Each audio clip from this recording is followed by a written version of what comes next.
Hello, good morning. This is Sky News Breakfast, live from both sides of the Poland-Ukraine border as the humanitarian crisis and the Russian invasion grows. Western Ukraine. From here, tens of thousands of people have boarded trains to flee this country. And they are coming to places like this, Kryszczenko in Poland, when they arrive as refugees looking for sanctuary. A seventh night of violence in Ukraine, with latest reports suggesting 21 people have been killed and more than 100 injured in shelling in the eastern city of Kharkiv. President Biden praises the bravery of Ukrainians and unity of the West in the face of Vladimir Putin's invasion.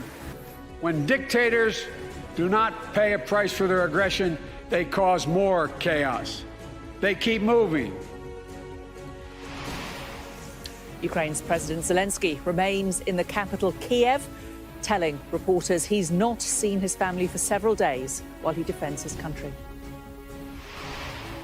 Edging slowly closer, a huge convoy of Russian armoured vehicles is now just 18 miles from the centre of Kiev. The Ukrainian sports stars, including the world heavyweight boxing champion, take up arms to defend their country.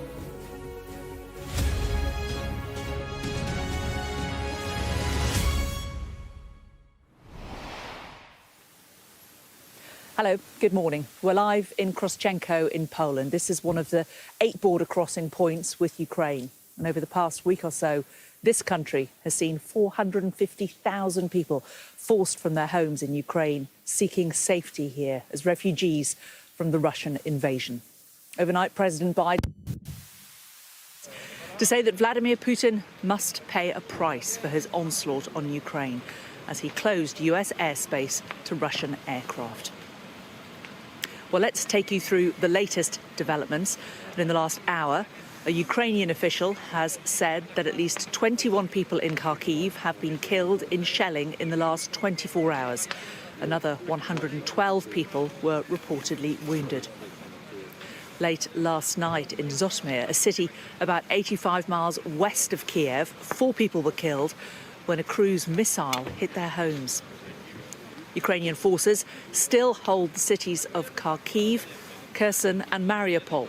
But local Ukrainian media reports that Mariupol's mayor says Russian forces captured the city's railway station and port last night. Well, the huge Russian convoy of tanks and armour is now within 20 miles of the city centre of Kiev, but has not made significant progress since yesterday. The aftermath of a Russian cruise missile strike in Zhytomyr, a city 85 miles west of Kiev. And these are residential buildings near a hospital. Guys, there's a man in this house. Be careful, the firefighter shouts. Ukraine's 95th Air Assault Brigade are based in Zhytomyr. The Russians were likely aiming at them. An Interior Ministry official says 4 people were killed. Ukraine's wartime president, unshaven and tired-looking, as he spoke to reporters. Because I have work and sleep, that's it. Can you see your family? Can you see your kids? No, I can't. When was the last time you saw them? Before this war. Thank you. I mean, just one last question. You may have already answered No, it. not before this war. No, 3 days ago. The middle part of this war. Yeah. Then the news that what the Russians had billed as a precision strike on Ukrainian communication networks right by the Kiev TV tower has hit the Babyn Yar Holocaust Memorial Site too. Babi Yar now it's bombing. Babi Yar? Yes. The memorial? Yes, the memorial which that we made. they started building after 80 years of this tragedy. It's second Babi Yar. That is Russia. My congratulations. Thank you. Все остаются здесь, я сейчас заберу. Russia is picking up the tempo of its war on its next-door neighbour. 11 people were killed and apartment buildings ripped to shreds in the eastern city of Kharkiv after a barrage of artillery strikes on Tuesday, including this strike on the main government building in Kharkiv's Freedom Square early in the morning. This is a maternity ward in the southern city of Kherson, forced to relocate to a bomb shelter because the sick and those about to give birth just can't leave alongside the 500,000 who already have. Ukraine's health minister posted this picture on his Facebook page of a health worker he says was shot dead by Russian forces as she drove her injured nephew to hospital in Kiev. To the north of the city, the 40-mile-long armoured convoy bearing down seems to have stalled.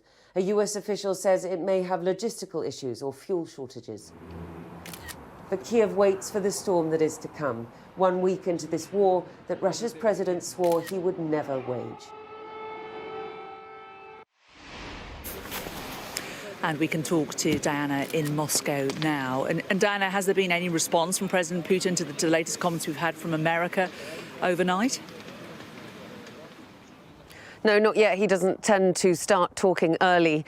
But we can expect some response from the Kremlin spokesman when he has his daily call. And I expect them to be typically pugnacious and belligerent, because I think that is the mood that Vladimir Putin is in now. As far as more developments overnight in Ukraine go, we understand that Russian paratroopers have been having an extensive gun battle in Kharkiv around the military hospital there, but no loss of life amongst the Ukrainian military. But we do understand that 21 have been killed in Kharkiv over the last few days. And as we saw in that report, not much movement of the convoy, which is approaching to Kiev, and a fairly quiet night in the capital. But if you think about the fact that Vladimir Putin has bombed in his first strikes in the center of Kiev the cemetery of Babin Yar, which is a Holocaust memorial to the tens of thousands who were killed by the Nazis during World War II, and that Volodymyr Zelensky is Jewish and that his family members were killed by the Nazis. And Vladimir Putin calls this a denazification program, essentially, in Ukraine. It just beggars belief, the justification that he is trying to sell to his own people about this. Because what we're seeing in Ukraine is a terrible war. And what we're beginning to experience here is an economic war that is going to be incredibly long-lasting, longer lasting than the conflict in Ukraine, which Joe Biden said last night would probably end up lasting quite a long time in itself. But here we're already seeing a lot of people leaving. One businessman said to me, Vladimir Putin has undone the work of the last 20 years. And if you look back at the 90s, at least we had something to hope for, and now we don't. A lot of people saying things like, who would want to live in North Korea? But that's the people who understand the impact of the economic sanctions and what they will mean for the future of the Russian people. But a lot of people don't, because they listen to the state's propaganda and they don't understand what is happening in Ukraine. OK, Diana, thanks so much for that. Well, let's look at the latest now assessment from the UK Defence Secretary, Ben Wallace, who joins me now. Mr. Wallace, what power do you think the West has to stop what President Putin is doing without starting World War III? Well, we can help support, which we have done, and the United Kingdom has been in the lead, the ability for Ukrainian armed forces and indeed the whole population to defend itself. That's why we have equipped, actually from a British point of view, for some months the Ukrainians with anti-tank missiles and other weapon systems and non-lethal aid. And that's why last Friday, I hosted a donor conference of nearly 30 countries from NATO and non-NATO to try and collect up as much lethal aid and non-lethal as possible to make sure they can do that. So that's the first thing. I think the second thing is, as you've seen across the international community, very, very strong raft of sanctions. You know, we have seen sanctions that I haven't seen before. The Russian Central Bank has been sanctioned. A number of Russian banks with their assets have been frozen. You know, that is going to cost the Russian government and the Kremlin a lot, and it's going to reflect into the economy of Russia almost immediately. I think we saw 20-30% of the ruble's value drop. We saw interest rates nearly double. So the international community has shown how very angry it is with what's going on in Ukraine, both economically and from many of us in Europe, the sort of military point of view. And I think, you know, those two things are one of the reasons why we see the Russian armed forces moving very slowly on its objectives. It is behind schedule considerably. And while we've seen some footage today in Kharkov of Russian forces potentially in the middle of the city, they don't hold the city. It's a city of 1.4 million people, and they are taking casualties, the Russians, and they're finding it very slow going. We'll go back to what we know about actually what's happening on the ground in a moment. But first, you mentioned sanctions. Do you not think that President Putin will have factored in that there would have been sanctions, and that these sanctions would have been enormous, and that he actually doesn't care about Russia being a pariah state? Well, I think he probably looked at the sanctions the West put in place in 2014 and calculated with his large cash reserves that he would be able to survive that type of repeat. And while some of those sanctions, even from 2014, still exist, I think he probably planned on them being ratcheted up. I don't think he would have woken up earlier, a few days ago and realised and recognised that actually the SWIFT system did manage to kick Russia out and has taken a decision to sanction its central bank. I think that would have been way beyond the expectations of the Russian system.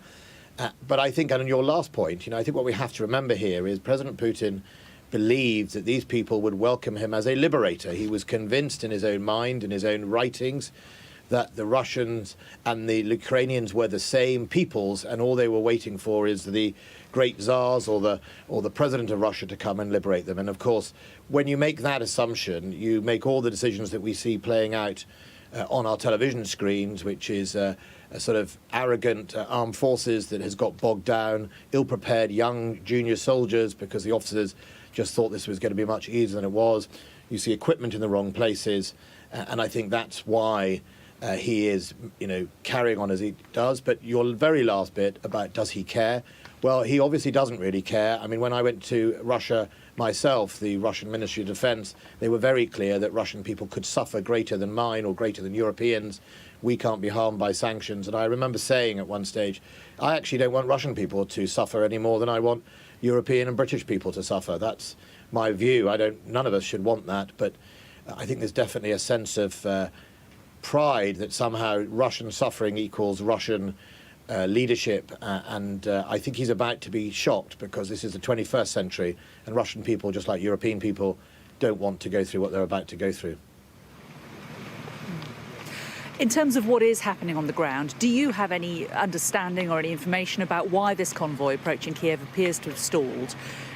Is it, do we think, logistical issues, fueling, for example, or, getting supplies to them? Or is it possibly a tactical thing to wait? Well, I think it's a combination of all of what you above, effectively. That what we have seen is that they weren't properly, their tactics weren't correct. They were doing things, thought they were rather confident they would take many of these cities in a few hours rather than 6 days or longer. And when any army on the move takes longer to do things, your logistical supply chain is stretched. If you're given enough rations for 2 days and it takes you 6, you've suddenly got a problem. And I think what we've seen is a lot of those issues are coming to bear. They've also been surprised by the Ukrainian strength of the resistance. And indeed, as a result, the Ukrainians have been also carrying out a very clever plan. We've seen footage, we can't verify, but we've seen footage of, Ukrainians using UAVs to attack petrol, train convoys, to go after logistical lines. We've seen railway lines blown up, all the things that you and I, think about when it comes to resistance. So I think that is effectively coming home to roost. But it is also a switch in Russian tactics. I think the Russians have realised that the Ukrainians, by fighting, are costing them lots and lots of casualties, and the Russians have taken significant casualties, far more than they would have planned. And I think what they are therefore doing is trying to switch tactics. And what you're seeing now is those heavy bombardments at night. They'll try. They won't come into the cities as much. They will, I'm afraid, as we've seen tragically, by the looks of things, carpet bomb cities indiscriminately in some cases. They will fly their air at night rather than daytime, because what we've seen is they get shot down in the daytime, and they will try slowly but surely try and surround the cities and then either bypass them or bombard them. And I think that is the brutality that I'm afraid we are witnessing, and it's going to get worse. I warned before in your programme that is the Russian doctrine is to get harder and tougher and more indiscriminate. And that's why that tragic strike on obviously the cemetery in the centre of Kiev is exactly what we should expect more of. Some people believe, you talk about carpet bomb and cluster munitions have been used, thermobaric weapons have been used. Are you confident that both have? We will collect the evidence on a range of those usage. A number of international partners, such as Canada, are quite rightly putting lots of effort in collecting evidence. If there was any evidence of war crimes, that would be either presented to the International Criminal Court, or indeed countries on their own are free to take certain actions. We have to, war crimes or anything else are done based on evidence. We've seen reports. We've certainly seen the deployment of some of those weapon systems. We haven't verified the use, but that's what we will collect evidence for it. And, some of these weapon systems are horrendous. About a week ago, we summoned the defense attaché from the Russian embassy to the ministry to remind him of his obligations under the Geneva Convention. The Geneva Convention is there to uphold a humanitarian treatment of both prisoners of war, but